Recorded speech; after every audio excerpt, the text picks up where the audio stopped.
భారతదేశానికి స్వతంత్రం వచ్చి 77 సంవత్సరాలు దాటిపోయింది. ఎంతోమంది చాలా రకాలుగా ముఖ్యమంత్రులు అయ్యారు, మంత్రులు అయ్యారు, కేంద్ర మంత్రులు అయ్యారు.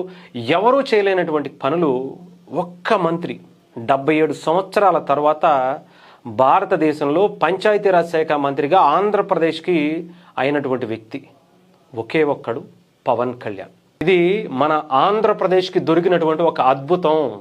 అది పవన్ కళ్యాణ్ గారి పరిపాలన అని చెప్పాలి. ఎందుకంటే ఈరోజు 23 నెలల పరిపాలన అయింది. రేపు జూన్ వస్తే 24 అంటే 2 సంవత్సరాలు పూర్తవుతుంది.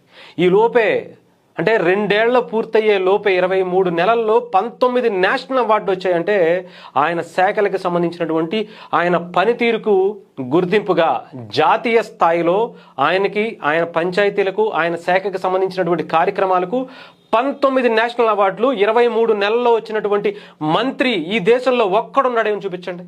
ఒక్కడి.